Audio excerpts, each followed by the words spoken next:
Assalamualaikum warahmatullahi wabarakatuh.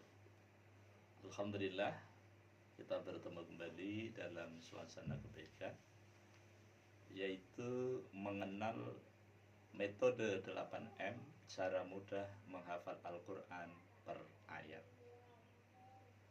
Kita bersyukur pada Allah, pagi ini kita ditemukan dalam suasana kebaikan, sehat badan, afiah batin.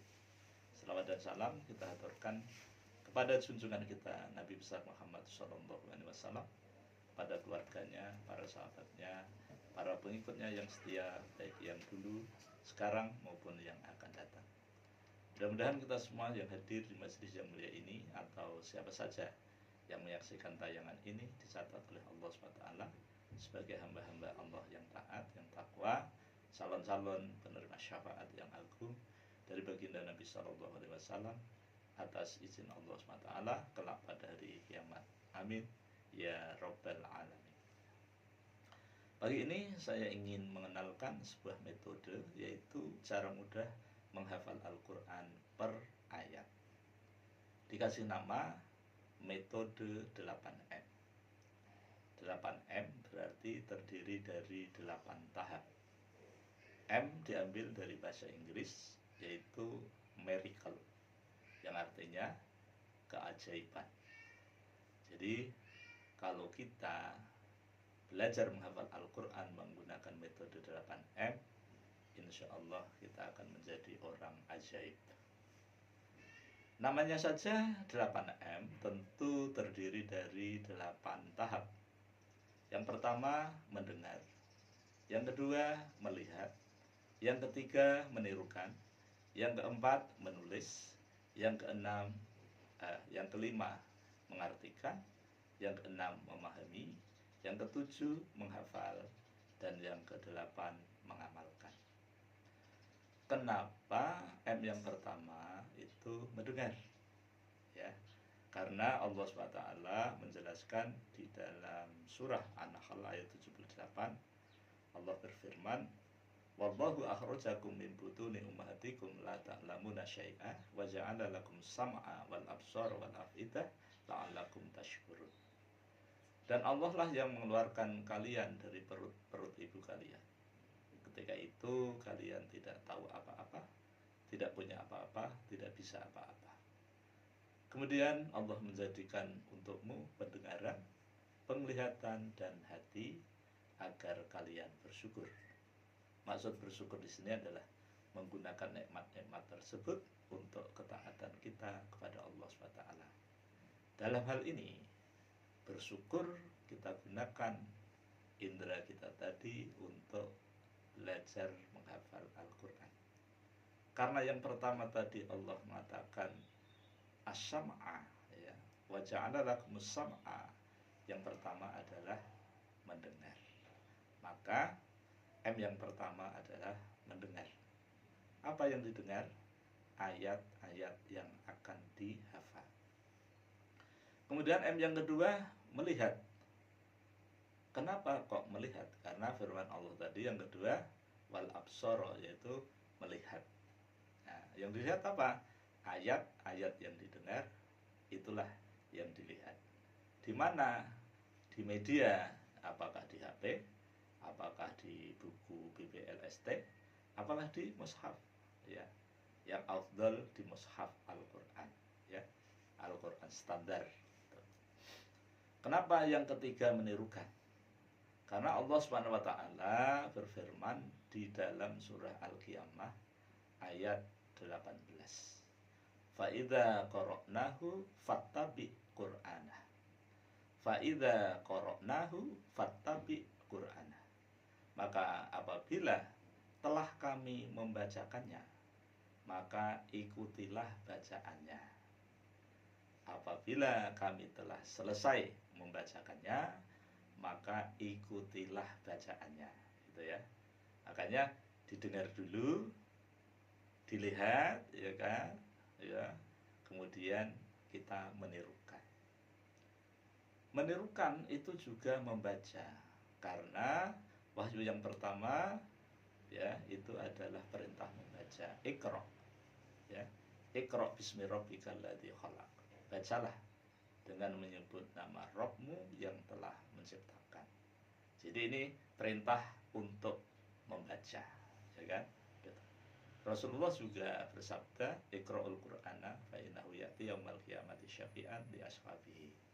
Bacalah Al-Qur'an karena sesungguhnya bacaan Al-Qur'an itu nanti pada hari kiamat akan datang memberikan syafaat kepada sahibnya, kepada pembacanya waktu di dunia.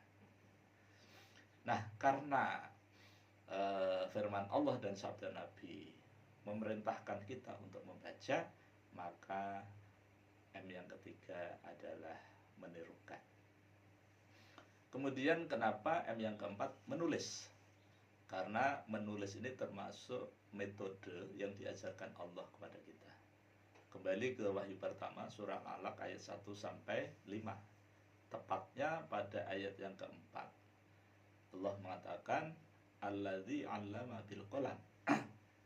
Alladzi yang 'allama, dia mengajarkan bil qalam, dengan kolam, artinya dengan baca tulis, metode literasi baca tulis gitu ya.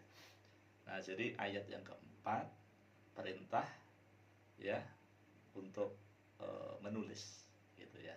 Nah, makanya saya letakkan M yang keempat, menulis. Kemudian yang kelima itu mengartikan. Kenapa M yang kelima mengartikan? Kita tahu bahwa Al-Quran diturunkan Allah melalui Jibril kepada Rasulullah SAW menggunakan bahasa Arab. Sementara kita orang Indonesia, bahasa sehari-harinya bahasa nasional yaitu bahasa Indonesia. Untuk itu Al-Quran perlu kita terjemahkan supaya kita tahu makna yang terkandung di dalam ayat tersebut. Dalam mengartikan menggunakan metode tamyiz, yaitu diartikan per huruf atau per kata. Kemudian yang keenam yaitu memahami. Nah, ini ada materi fahmil Quran, yaitu memahami Al-Quran. Dari mana kita memahaminya? Dari artinya. Nah, jadi kita dialih bahasakan dulu, kemudian kita pahami dari artinya yang membantu kita. Nah, kemudian kenapa kita memahami ini? Karena firman Allah di surah An-Nahl ayat 78 itu Allah memberikan kita 3 potensi ya untuk sarana untuk kita belajar, yaitu pendengaran, penglihatan, dan hati. Nah, hati itulah yang kita pakai untuk memahami, mentadaburi, merenungkan, menghayati apa maksud ayat ini, gitu ya. Nah, kemudian khusus pada memahami ini saya jelaskan lebih khusus ya. Setelah kita tahu bahwa memahami Al-Quran itu melalui terjemahnya, maka ketika kita menyampaikan kepada santri kita atau peserta didik kita atau peserta pelatihan misalnya, maka kita beritahukan kepada para peserta bahwa firman Allah ini asli. Apa ada yang palsu?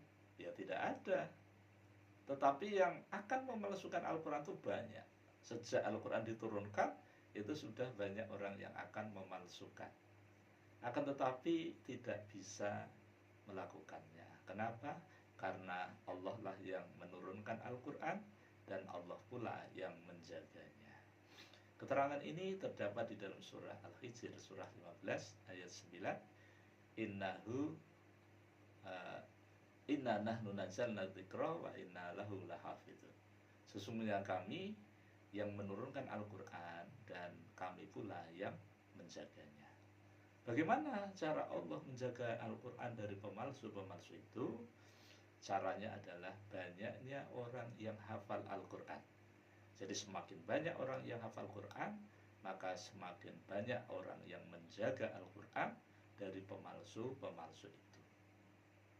Kemudian yang selanjutnya, semua ayat-ayat di dalam Al-Quran, baik yang pendek maupun yang panjang, dari Al-Fatihah sampai An-Nas, 30 juz, 114 surah, 6.236 ayat menurut Imam Ali Karumallahu wajhah, 1.027.000 huruf menurut Imam Syafi'i, 77.845 kali pengulangan di dalam Al-Quran menurut metode tamyiz, ya, maka isinya adalah maklumat, pemberitahuan, ya, isinya adalah pemberitahuan. Adapun pemberitahuan Allah di dalam Al-Quran menurut metode 8M ada 8. Yang pertama, perintah. Yang kedua, larangan. Yang ketiga, kabar gembira. Yang keempat, ancaman. Yang kelima, kisah-kisah. Yang keenam, perumpamaan-perumpamaan. Yang ketujuh, pernyataan. Yang kedelapan, perbandingan. Inilah kandungan di dalam Al-Quran menurut metode 8M. Jadi mengingat 8 itu lebih mudah daripada mengingat 80 kan. Nah, gitu. Nah, kemudian setelah itu maka baru kita sampaikan kepada peserta didik kita dari ayat yang akan kita hafal tadi, ya kan?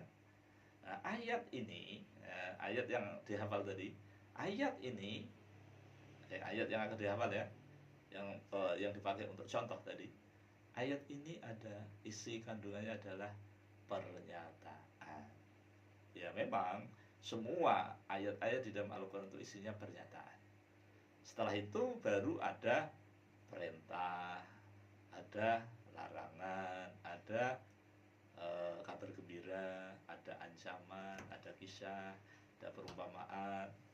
Kemudian ada juga perbandingan. Nah, oleh karena itu setiap ayat-ayat itu isinya berbeda-beda, ya, berbeda-beda apanya? Kandungannya, gitu ya. Nah, misalnya ayat tentang perintah. Perintah apa? Perintah untuk sholat. Wa aqimis sholata lidzikri. Dan dirikanlah sholat untuk mengingat aku. Itu contoh misalnya kan. Di dalam surah Toha ayat 14 Allah SWT berfirman, A'udzubillahi minasyaitonirrajim. Bismillahirrahmanirrahim. Innani anallah la ilaha illa ana fa'budni wa aqimis sholata lidzikri. Innani, sesungguhnya aku, anallah, aku adalah Allah. La ilaha illa ana, tidak ada ilah, tidak ada sembahan, tidak ada Tuhan yang berhak disembah dengan baik dan benar illa ana, kecuali saya, yaitu Allah. Fa'budni, maka beribadahlah kalian kepadaku. Ini perintah, ya, fi'il, kemudian sifatnya umum. Jadi ibadah itu macam-macam jenisnya. Di sini Allah menyuruh kita untuk beribadah kepada siapa? Kepada Allah SWT. Fa'budni. Cara memahaminya, ya, setiap ada fi'il yang diawali dengan huruf fa, ya kan? Maka artinya demikian. Fa'budni, maka segeralah kalian beribadah kepadaku. Harus ditekankan segera, gitu ya. Maka segeralah kalian beribadah kepadaku. Karena sejak kita bangun tidur sampai tidur kembali itu isinya ibadah. Nah, maka tujukanlah kepada Allah semua ibadah kita ini. Maka fa'budni, maka segeralah kalian beribadah kepadaku. Jadi kita melakukan ibadah karena Allah Subhanahu wa taala. Wa aqimis sholata. Nah, yang kedua ini perintah, ya, fi'il. Wa dan aqimi, dirikanlah as-sholata, sholat. Kualitas perintahnya sama dengan yang pertama. Kalau yang pertama fa'budni, maka segeralah kalian beribadah kepadaku. Maka yang kedua, maka segeralah kalian menegakkan, mendirikan, melaksanakan sholat. Segera. Kapan? Kalau sudah sampai waktunya, ya kan? Nah, untuk apa sholat itu ditegakkan? Lidzikri, untuk mengingat aku, mengingat Allah. Jadi tujuan Allah menyuruh kita untuk mendirikan sholat itu untuk mengingat Allah SWT, sebagai zikir kita kepada Allah SWT. Kenapa? Karena di dalam sholat itu, di situ ada pekerjaan hati, yaitu niat, ada pekerjaan anggota badan, gerakan-gerakan, kemudian ada pekerjaan lisan, bacaan-bacaan. Nah, bacaan-bacaan yang kita kerjakan pada waktu sholat itu adalah zikir, ya, zikir.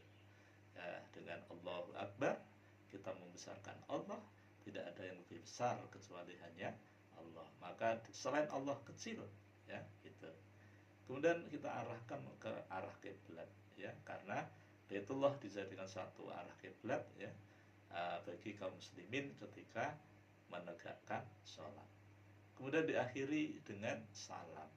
Artinya sholat ini memberikan pelajaran kepada kita, pelajaran yang amat sangat dalam. Maka sholat yang baik dan benar ketika dilaksanakan dengan khusyuk sesuai dengan surah Al-Ankabut ayat 45, inna sholata tanha anil fahsya'i wal munkar.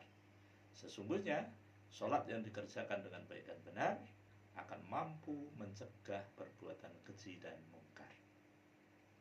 Nah, ini kandungan daripada ayat surah Toha ayat 14. Dan dalam penjelasannya seperti itu. Jadi satu ayat ini Allah menyatakan, kemudian di situ juga ada perintah. Ada dua perintah ibadah, satu ibadah umum, kemudian yang kedua ibadah khusus, yaitu sholat. Nah, dan tujuan sholat itu harus jelas, yaitu untuk mengingat Allah. Walaupun kebanyakan ya dari kita, ya, itu sudah maklum bahwa kita sholat itu setelah Allah Akbar, itu alam pemikiran kita kemana-mana. Tapi dengan kita mengetahui kandungan ayat-ayat yang kita baca pada saat sholat, maka akan menghantarkan kita kepada sholat yang khusyuk. Nah, inilah penjelasan tentang memahami Al-Quran. Nah, adapun kandungan yang lain itu nanti akan ditemukan di ayat-ayat yang akan datang. Misalnya ada larangan. Nah, ada larangan. Jadi larangan itu di Quran. Misalnya wala taqrabu zina, itu, dan janganlah kalian mendekati zina. Maksudnya mendekati di sini sudah melakukan, ya kan? Jangan sampai kita salah mengartikan, salah menafsirkan wala taqrabu zina, dan janganlah kalian mendekati zina. Yang dilarang kan mendekatinya, melakukannya enggak. Nah, itu sesat dan menyesatkan. Jadi ketika Allah wala taqrabu zina, janganlah kalian mendekati zina, maksudnya adalah janganlah kalian melakukan zina. Nah, semua yang dilarang oleh Allah kita tinggalkan. Semua yang diperintahkan oleh Allah kita laksanakan sesuai dengan kesanggupan kita masing-masing. Misalnya ada kabar gembira. Surah Al-Baqarah ayat 25, Allah berfirman, wa basyiril ladzina amanu wa amilus solihati anna lahum jannatin tajri min tahtihal anhar. Ayat ini memberitahu kepada kita bahwa Allah menyuruh Nabi kita Muhammad SAW agar Nabi menyampaikan kabar gembira. Pada siapa? Pada orang-orang yang beriman. Orang yang beriman disuruh kasih kabar gembira. Orang yang beriman yang seperti apa? Orang yang beriman yang mewujudkan keimanannya dengan amal soleh. Jadi orang yang beriman dan beramal soleh, bagi mereka dikabarkan surga yang mengalir di bawahnya sungai-sungai. Ini dikabarkan sebagai kabar gembira supaya kita kita tertarik, kemudian kita berusaha untuk meraihnya. Ini kabar gembira. Kemudian ada kisah. Nah, itu ada di dalam surah Al-Anbiya, kisah para nabi. Di surah Al-Baqarah ada kisah sapi betina, gitu ya. Di Ali Imran ada kisah keluarga Imran, ya. Di surah Ibrahim ada kisah Nabi Ibrahim, gitu ya. Di surah Al-Qamar ada kisah Nabi Nuh, ada kisah Nabi Hud, ada kisah Nabi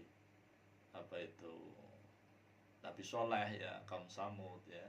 Kemudian ada kisah kaumnya Nabi Lot, ya. Ada kisah Fir'aun, ya kan. Ada kisah Nabi Musa. Semuanya ada kisah-kisah.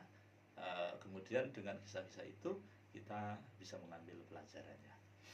Kemudian perumpamaan di dalam surah Al-Baqarah ayat 17, Allah membuat perumpamaan kepada kita bagi orang-orang yang munafik, ya. Masaluhum kamasalil ladzi istauqada nara falamma adza'at ma haulahu dhahaballahu binurihim wa tarakahum fi dhulumatin la yubsirun.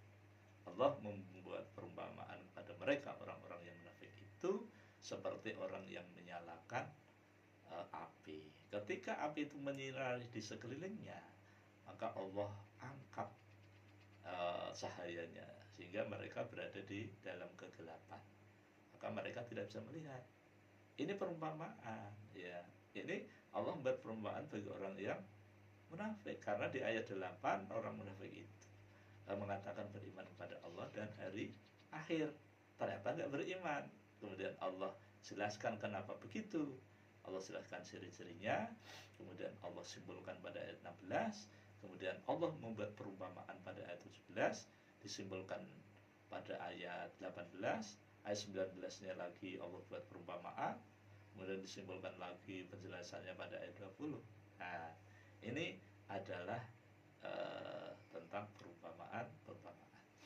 Nah, adapun pernyataan semua banyak, misalnya Al-Baqarah ayat 2, dzalikal kitabul la raiba fi hudal lil muttaqin. Alkitab Al-Qur'an ini tidak ada keraguan di dalamnya. Ajarannya, ya kan? Aturannya, gitu ya. Itu semuanya tidak diragukan. Nah, kemudian untuk apa kandungannya? Ya, hudal lil muttaqin, sebagai petunjuk khusus bagi orang-orang yang bertakwa. Nanti dilanjutkan cirinya ayat 3 surah Al-Baqarah, ayat 4 disimpulkan ayat yang kelima, bahwa orang-orang yang bertakwa itu yang memenuhi syarat 5 pada ayat 3 dan 4, maka mereka itulah orang-orang yang senantiasa mendapatkan petunjuk dari Tuhan mereka. Mereka itulah orang-orang yang mendapatkan kemenangan. Itulah salah satu daripada ayat-ayat pernyataan. Kemudian ayat-ayat perbandingan itu banyak sekali, misalnya di dalam surah Al-Bayyinah, ya. Al-Bayyinah ayat 6 dan 7. Pada ayat 6 Allah menjelaskan dalam bentuk pernyataan, innalladzina kafaru min ahlil kitabi wal musyrikina fi nari jahannama khalidina fiha ulaika hum syarrul bariyah. Sesungguhnya orang-orang kafir, orang-orang musyrik dari kalangan ahlul kitab, orang Yahudi dan Nasrani, mereka berada di neraka jahanam. Mereka kekal di dalam neraka itu, dan Allah memberikan gelar kepada mereka, ulaika hum syarrul bariyah. Mereka itu adalah seburuk-buruk makhluk, ya. Kemudian pada ayat yang ke-7 Allah menyatakan, innalladzina amanu wa aminus shalihat. Sesungguhnya orang-orang yang beriman dan beramal saleh, ya, ulaika hum khairul bariyah. Mereka itu adalah orang-orang sebaik-baik makhluk. Jadi ayat 6 dan ayat 7 itu sebagai ayat perbandingan, supaya kita bisa mengambil yang terbaiknya yang mana? Tentu yang ke-7, ya kan? Kenapa? Karena orang yang beriman dan beramal soleh dikasih gelar adalah khairul bariyah. Kemudian pahalanya, ya, balasan Allah kepada orang beriman dan beramal soleh tadi apa? Ayat 8-nya. Jazaohum inda rabbihim jannatu adnin tajri min tahtihal anharu khalidina fiha abadan abada radhiyallahu anhum wa radu an dzalika liman khasyya rabbah. Balasan Allah bagi mereka yang beriman dan beramal soleh itu surga Aden, di mana surga Aden itu mengalir di bawahnya sungai-sungai, kayak gitu ya. Kemudian mereka berada di surga itu selama-lamanya, kekal, ya kan? Allah ridho kepada mereka, mereka yang beriman juga ridho kepada Allah. Dari kalimat khasyaribah, yang demikian itu diberikan Allah kepada orang yang takut kepada Tuhannya, ya. Takut di sini adalah ketika Allah menyuruh kita untuk melakukan amal, kita takut maka kita laksanakan semampu kita. Ketika Allah melarang kita untuk melakukan sesuatu, maka kita tinggalkan sepenuhnya tanpa kecuali. Kenapa? Karena meninggalkan larangan cukup kita tinggalkan saja, tidak perlu pakai biaya. Nah, inilah ayat yang M yang ke-6, yaitu memahami Al-Quran.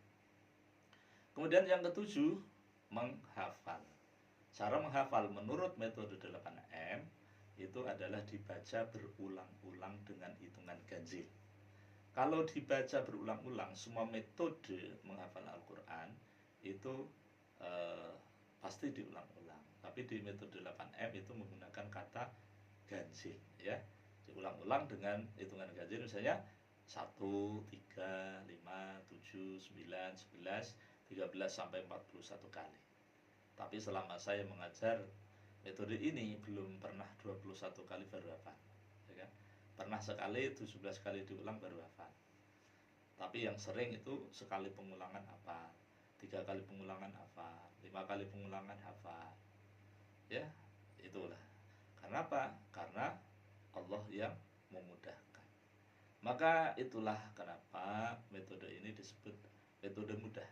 Cara mudah menghafal Al-Quran per ayat, bukan cara cepat menghafal Al-Quran, ya. Kenapa kok per ayat? Kok tidak per halaman, tidak per lembar, tidak per juz gitu, ya? Karena kita menyesuaikan proses turunnya Al-Quran. Jadi Al-Quran diturunkan oleh Allah dari dari Lauh Mahfud ke Baitul Izzah itu sekaligus 30 juz. Dari Baitul Izzah langit yang pertama ke Rasulullah itu secara berangsur-angsur, ya. Nah, berangsur-angsur inilah manfaatnya kita untuk memudahkan, untuk mengetahui ayat ini tentang apa, posisinya di mana, di juz berapa, di halaman berapa, pada posisi mana, baris yang keberapa, ya. Sehingga kita bisa mengetahui komposisi daripada ayat tersebut. Nah, kemudian yang selanjutnya, yang kedelapan adalah mengamalkan Al-Quran. Yang mengamal Al-Quran tadi sudah saya katakan ada dua cara, yaitu dengan ucapan, cukup dibaca ayatnya. Maka setiap huruf yang kita baca dari Al-Quran itu Allah akan berikan 10 kebaikan. Dan satu kebaikan dari 10 kebaikan itu lebih baik daripada dunia seisinya. Kita membaca surah Al-Fatihah yang pertama, Bismillahirrahmanirrahim, itu terdapat 19 huruf, ya. Kalau 19 huruf kali 10 berarti sama dengan 190 kebaikan. Satu kebaikan, ya, dibandingkan dunia dan isinya itu lebih baik daripada dunia dan isinya. Dalam riwayat dikatakan, Nabi, aku tidak mengatakan alif lam mim itu satu huruf, tetapi alif satu huruf, lam satu huruf, mim satu huruf. Kalau kita membaca Al-Quran, A'udzubillahi minasyaitonirrajim, Bismillahirrahmanirrahim, alif lam mim, Shadaqallahul azim. 3 huruf, ya. Jadi kita mendapatkan 30 kebaikan. Ini untuk yang pertama. Yang kedua, dengan perbuatan. Jadi kita baca ayatnya, kalau di situ ada perintah kita laksanakan semampu kita, kalau ada larangan kita tinggalkan, ya kan. Kalau ada kabar gembira kita berusaha untuk meraihnya, kalau ada ancaman kita hindari, ya kan. Kemudian kalau ada kisah-kisah kita ambil pelajarannya, kalau ada perumpamaan kita ambil pelajarannya, kalau ada pernyataan kita sikapi, kalau ada perbandingan kita ambil yang terbaiknya. Ini cara mengamalkan Al-Quran. Kemudian kenapa metode 8M disebut dengan metode mudah, ya kan? Bukan metode cepat, ya kan? Karena memang Allah SWT melarang di dalam surah Al-Qiyamah ayat 16. La tuharrik bihi lisanaka litajala bih. La tuharrik, janganlah kalian menggerak-gerakkan lidahmu, itu ya. Janganlah kamu Muhammad menggerak-gerakkan lidahmu litajala bih, supaya kamu itu cepat-cepat bisa. Itu malah dilarang, ya. Nah, kenapa? Karena Allah yang akan mengumpulkan. Ya, inna jam'ahu wa qur'ana. Sesungguhnya ya kami Allah SWT yang mengumpulkan, ya, yang menghimpun bacaan-bacaan itu ke dalam dada kalian. Oleh karena itu kita tidak perlu cepat-cepat. Sementara di dalam surah Al-Muzammil ayat 4 Allah mengatakan waratilil Qur'ana tartila, dan bacalah Al-Qur'an dengan tartil. Tartil itu pelan, itu ya. Sesuai kaidah ilmu tajwid itu. Bukan cepat-cepat itu, tapi tartil itu pelan, ya. Jadi mudah untuk kita pahami gitu ya. Nah, kemudian di dalam surah apa namanya? Surah Al-Qamar ayat 17, ayat 22, ayat 32 dan ayat 40 Allah menyatakan walaqad yassarnal qur'ana lidzikri fahal min mudzakir. Dan sungguh kami telah memudahkan Al-Qur'an itu untuk dipelajari, maka adakah di antara kalian yang mau mengambil pelajaran? Jadi persoalannya bukan sulit ya kan, tapi persoalannya ada nggak yang mau mengambil pelajarannya. Nah, ini adalah tahapan daripada metode 8M, cara mudah menghafal Al-Quran per ayat ya kan. Jadi dari M yang pertama, kedua, ketiga, keempat dan lain sebagainya. Khusus pada M yang kelima yang mengartikan itu, maka kita tambahkan penjelasan kepada para peserta didik kita ya. Kenapa kita menerjemahkannya? Supaya kita itu mengetahui kandungannya. Yang pertama yang perlu kita sampaikan kepada peserta didik adalah bahwa semua ayat-ayat di dalam Al-Quran itu komposisinya itu terdiri dari 3 kalimat ya. Yang pertama ada kalimat huruf, yang kedua ada kalimat isim, yang ketiga ada kalimat fi'il. Nah, karena terdiri dari 3 kalimat ini, maka kita lebih mudah untuk mengingat cuma 3 saja kan. Tapi nanti ada kalanya di dalam Al-Quran itu ada yang cuma isim saja. Misalnya Ar-Rahman itu isim ya kan, yang artinya adalah Allah Maha Penyayang, Allah Maha Pengasih ya kan, Ar-Rahman ya kan. Nah, itu isim ya kan. Nah, kemudian di dalam Al-Quran itu ada pernyataan Allah, yaitu yang kedua adalah fi'il. Nah, fi'il, tidak ada satu ayat fi'il aja, nggak ada gitu ya. Kadang-kadang ada huruf kemudian ada isim, fi'ilnya nggak ada gitu ya. Tapi yang sering itu adalah ada huruf, ada isim, ada fi'il. Tetapi ada ayat yang cuma huruf ya, misalnya nun ya, huruf kan. Alif, lam, mim, huruf ya kan. Nah, gitu. Banyak sekali yang disebut dengan ayat-ayat muqatta'ah. Jadi surah yang diawali dengan huruf-huruf ya, itu al-muqatta'ah, tidak kurang dari 29 surah di dalam Al-Qur'an. Nah, kemudian yang ketiga terdiri dari huruf. Nah, gitu ya. Jadi Al-Qur'an dari huruf ya. Yang sering itu adalah ada huruf, ada isim, ada fi'il ya. Kembali kepada surah Al-Baqarah ayat yang kedua, dzalikal kitabu la raiba fi hudal lil muttaqin. Ya. Di situ hanya terdiri dari huruf dan isim. Mana hurufnya? Dzalika huruf ya. Al-kitabu isim ya kan? La huruf, raiba isim, fi huruf, hi huruf, hudan isim, li huruf, al-muttaqina isim. Nah, fi'ilnya tidak ada.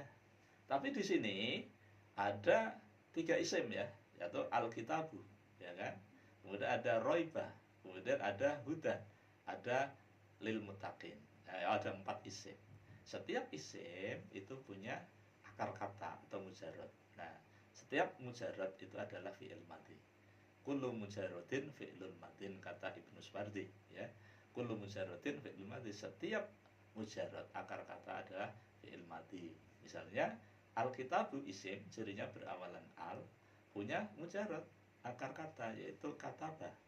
Kataba yaktubu katban. Kataba ini adalah fi'il madhi yang artinya dia laki-laki satu telah menulis, telah menetapkan gitu ya. Nah, kemudian la dzalika itu huruf ya kan. Saudara isyarah kolom 22. Kemudian la itu huruf, saudaranya la nasoba linakirah. Kemudian ada fi itu adalah bijari, kemudian hi itu domir kolom 25. Hudan itu isim, cirinya berakhiran tanwin. Li itu adalah huruf ya, saudaranya bijari kolom 1. Al-muttaqina itu isim ya kan. Nah, cirinya banyak di situ ya. Nah, kemudian ada yang isim, ada yang fi'il, ayat 3 ya, surah Al-Baqarah. Alladzina yu'minuna bil ghaibi wa yuqimunas sholata wa mimma razaqnahum yunfikun. Jadi orang yang bertakwa itu yang pertama beriman kepada yang gaib ya kan, menegakkan sholat, kemudian meninfakkan, menafkahkan, membelanjakan hartanya di jalan Allah dari rezeki yang Allah berikan kepada mereka.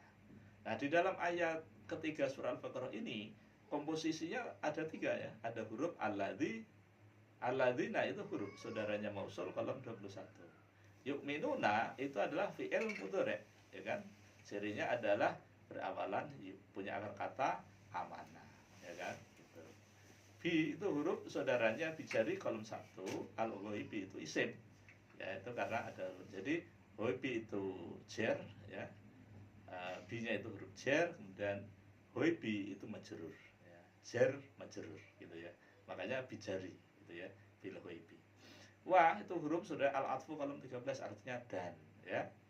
Yuqimuna sholata. Jadi yuqimuna itu fi'il mudhari' ya, yang artinya adalah menegakkan, terus menerus selalu gitu ya. As-sholata isim yaitu sholat.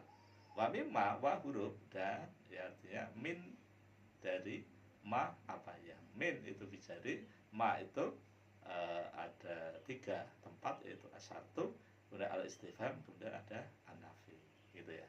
Nah, kemudian rozakna ini fi'il madhi, jadinya berakhiran na, yang akar katanya rozako, yaitu menganugerahkan, memberi rizki gitu ya. Hum itu huruf saudaranya dhamir kolom 24, juga kolom 25. Kemudian yunfikun itu fi'il mudhari' ya, jadinya berawalan yu ya, yang akar katanya nafaqah, artinya menghabiskan, menginfakkan, membelanjakan. Nah, dan jadi kita sebagai pengajar metode 8M kita harus menguasai ya sedikitnya ilmu nahwu sorof ya. Nah, oleh karena itu kita jelaskan kepada mereka, kita terjemahkan menggunakan metode tamyiz ini ya kan. Pintar terjemah Al-Qur'an per huruf ya. Misalnya surah Al-Baqarah ayat 2 itu terjemahnya begini. Dzalika itu Alkitab, kitab itu ya, telah tidak ada raiba keraguan fi di dalam hinya, dan petunjuk li bagi al-muttaqina orang-orang yang bertakwa. Begitu seterusnya cara mengartikannya, sehingga nanti para peserta didik kita itu akan mengetahui ya kan komposisinya. Nah, sebelum diterjemahkan kita kasih spasinya. Contohnya misalnya dalika spasi, alkitabu spasi, la spasi, roiba spasi, fihi spasi, hudan spasi, lil muttaqina titik. Jadi santri kita, peserta didik kita itu akan mengetahui komposisi ayat ya. Setiap ayat terdiri dari huruf, kalimat huruf, kalimat isim dan kalimat fi'il. Jadi kita kalau belajar Al-Quran, khususnya menghafal Al-Quran itu kenapa mudah? Karena mufrodat, kosakata yang disajikan di dalam Al-Quran itu tidak lebih dari 2.500 kosakata. Beda kalau kita belajar bahasa Arab, kosakatanya lebih dari 30.000 ya kan. Nah, ini cuma 2.500, itu nggak sampai ya kan. Itu terdiri dari huruf, isim dan fi'il. Nah, ini adalah yang menyangkut masalah metode 8M, cara mudah menghafal Al-Quran per ayat. Kemudian di penghujung ini saya sampaikan tentang keutamaan orang yang belajar Al-Quran dan mengajarkannya. Rasulullah SAW bersabda, khairukum man ta'allama al-Qur'ana wa 'allamahu. Sebaik-baik kalian adalah kalian yang belajar Al-Quran dan mengajarkannya. Hadis sahih riwayat Imam Bukhari. Jadi kalau Rasulullah SAW menyatakan dalam bentuk sabdanya, maka di dalam pernyataan itu mengandung perintah. Hendaknya kita itu menjadikan diri kita sebagai orang yang terbaik, ya kan? Sebaik-baik kalian adalah kalian yang belajar Al-Quran dan mengajarkannya. Kita mau mengambil posisi yang mana? Apakah kita sebagai pembelajar atau sebagai pengajar? Dua-duanya sama baiknya, ya. Yang jelas sebelum kita belajar sebelum kita mengajar kita belajar dulu ya. Nah, kemudian syarat menjadi pengajar Al-Quran menurut metode 8M, syaratnya harus hafal Al-Quran ya. Harus hafal Al-Quran minimal 1 ayat ya kan. Kalau kita mau mengajar Al-Quran ya, menghafal Al-Quran, maka terlebih dahulu kita hafal 1 ayat dulu. Setelah kita hafal, kita paham, kita ajarkan kepada orang lain. Maka insya Allah akan menjadi ilmu yang bermanfaat, yang akan mengalir pahalanya sekalipun kita sudah meninggal dunia. Maka semakin banyak orang yang belajar Al-Quran dari kita, semakin banyak huruf yang diucapkan dari santri-santri kita, maka mengalir pahalanya setiap detik, ya kan? Nah, oleh karena itu mari kita semangat untuk belajar Al-Quran dan mengajarkan Al-Quran. Karena dengan demikian itu merupakan menghidupkan sunnah Nabi kita Muhammad SAW. Man ahya sunnati faqad ahabbani wa man ahabbani kana ma'i fil jannah. Barang siapa yang menghidupkan sunnahku, berarti dia mencintai aku. Dan barang siapa yang mencintai aku, maka dia akan bersamaku di surga. Semoga Allah SWT senantiasa merahmati dan meridhai kita semua. Ya, mudah-mudahan apa yang saya sampaikan ini menjadi semangat, ya, motivasi untuk kita semua untuk belajar Al-Quran, wabil khusus belajar menghafal Al-Quran. Menggunakan metode 8M, tidak hanya hafal ayatnya, tapi juga tahu artinya, ya kan? Kemudian juga bisa menulis, kemudian bisa memahami dan tahu bagaimana cara mengamalkannya. Semoga Allah SWT senantiasa merahmati dan meridhai kita semua. Kurang lebihnya mohon maaf. Wabillahi taufiq wal hidayah. Assalamualaikum warahmatullahi wabarakatuh.